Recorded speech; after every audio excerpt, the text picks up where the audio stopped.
एक छोटा सा सवाल पूछते हैं। क्या आपके साथ कभी ऐसा हुआ है कि कोई छोटी सी बात आपके दिमाग में घंटों घूमती रहती है?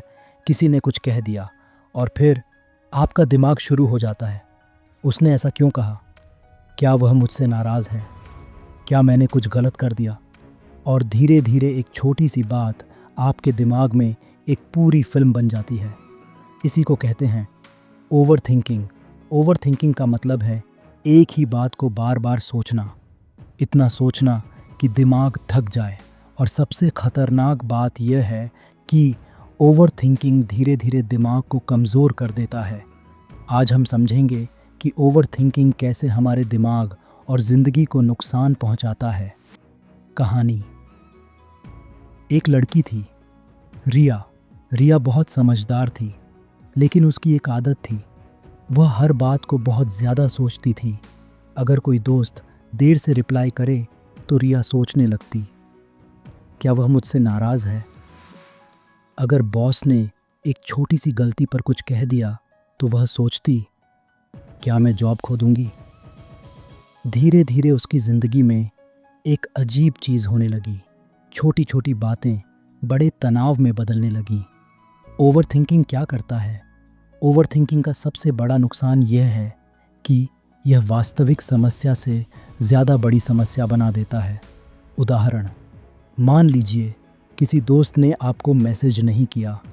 साधारण दिमाग कहेगा शायद वह बिज़ी होगा, लेकिन ओवर थिंकिंग वाला दिमाग कहेगा, क्या वह मुझसे नाराज़ है? क्या मैंने कुछ गलत कहा? क्या वह मुझे इग्नोर कर रहा है? और देखते देखते एक छोटी सी बात पूरी कहानी बन जाती है। ओवर थिंकिंग का पहला नुकसान, यह दिमाग को थका देता है। हमारा दिमाग एक मशीन की तरह है। अगर आप उसे लगातार चलाते रहेंगे तो वह थक जाएगा। ओवर थिंकिंग यही करता है, यह दिमाग को आराम नहीं करने देता। मज़ेदार उदाहरण, कभी कभी दिमाग ऐसा बिहेव करता है जैसे किसी ने रिपीट बटन दबा दिया हो, एक ही बात बार बार बार बार बार बार। दूसरा नुकसान, आत्मविश्वास कम हो जाता है। ओवर थिंकिंग धीरे धीरे आत्मविश्वास को ख़त्म कर देता है। क्यों? क्योंकि जब हम हर फैसले पर डाउट करते हैं तो हमें खुद पर भरोसा नहीं रहता। उदाहरण, कोई साधारण इंसान फैसला करेगा, यह सही लगता है, मैं करूँगा। लेकिन ओवर थिंकिंग करने वाला व्यक्ति कहेगा, अगर गलत हो गया तो लोग क्या सोचेंगे? अगर मैं फेल हो गया तो? और इसी डर में वह कुछ भी नहीं करता। तीसरा नुकसान, निर्णय लेने की क्षमता खत्म हो जाती है। ओवर थिंकिंग का एक बड़ा असर ये होता है कि व्यक्ति डिसीजन नहीं ले पाता। वह हर विकल्प को इतना एनालाइज करता है कि अंत में कंफ्यूज्ड हो जाता है। उदाहरण, मान लीजिए आपको 2 जॉब ऑफर्स मिले हैं। ओवर थिंकिंग वाला व्यक्ति सोचेगा, अगर पहला जॉब गलत निकला तो? अगर दूसरा ज़्यादा अच्छा था तो? अगर मैं रिग्रेट करूँगा तो? और इसी सोच में वह डिसीजन लेने में बहुत समय लगा देता है। चौथा नुकसान, नींद खराब हो जाती है। ओवर थिंकिंग का सबसे कॉमन असर है नींद खराब होना, क्योंकि जब रात को सब शांत होता है तो दिमाग और ज़्यादा सोचने लगता है। मज़ेदार सच, दिन में हम प्रॉब्लम से भागते हैं, लेकिन रात को वही प्रॉब्लम्स हमारे दिमाग के सामने बैठ जाती हैं। पांचवा नुकसान, खुशी खत्म हो जाती है। ओवर थिंकिंग धीरे धीरे खुशी को ख़त्म कर देता है, क्योंकि व्यक्ति वर्तमान में नहीं जी पाता।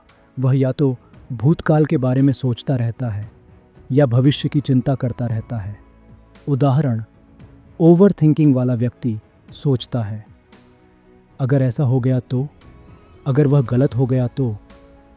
और इसी डर में वह आज का आनंद नहीं ले पाता। ओवर थिंकिंग क्यों होता है? ओवर थिंकिंग के कई कारण होते हैं, लेकिन सबसे बड़ा कारण है कंट्रोल की इच्छा। हम चाहते हैं कि सब कुछ हमारे अनुसार हो, लेकिन ज़िंदगी हमेशा हमारी योजना के अनुसार नहीं चलती। और जब चीज़ें हमारे कंट्रोल में नहीं होती तो दिमाग ज़्यादा सोचने लगता है। ओवर थिंकिंग से कैसे बचें? अब सबसे महत्वपूर्ण सवाल, ओवर थिंकिंग से बाहर कैसे निकलें? तरीका 1, हर विचार सच नहीं होता। दिमाग में आने वाला हर विचार सच नहीं होता। कई बार यह सिर्फ डर होता है। दिमाग को व्यस्त रखें। जब दिमाग खाली होता है तो वह ज़्यादा सोचता है, इसलिए खुद को किसी काम में लगाइए। तरीका 2, लिखना शुरू करें। अगर कोई बात बार बार दिमाग में आ रही है तो उसे लिखिए। जब विचार कागज पर आते हैं तो दिमाग हल्का महसूस करता है। तरीका 3, वर्तमान पर ध्यान दें। ओवर थिंकिंग अक्सर भविष्य या भूतकाल से जुड़ा होता है। अगर आप वर्तमान में रहना सीख लेते हैं तो दिमाग शांत हो जाता है। कहानी का अंत, रिया ने धीरे धीरे अपनी आदत बदली। जब भी वह ज़्यादा सोचने लगती तो खुद से एक सवाल पूछती, क्या यह सच में समस्या है या सिर्फ मेरे दिमाग की कहानी? धीरे धीरे उसका दिमाग शांत होने लगा। अंतिम संदेश, ओवर थिंकिंग दिमाग की सबसे खतरनाक आदतों में से एक है। यह छोटी छोटी बातों को बड़ी समस्याओं में बदल देता है। लेकिन अगर आप जागरूक हो जाएं तो इस आदत को बदला जा सकता है। याद रखिए, हर विचार पर विश्वास करना ज़रूरी नहीं है। कभी कभी सबसे अच्छा फैसला ये होता है कि हम सोचना बंद कर दें और ज़िंदगी को थोड़ा हल्का जीना शुरू करें।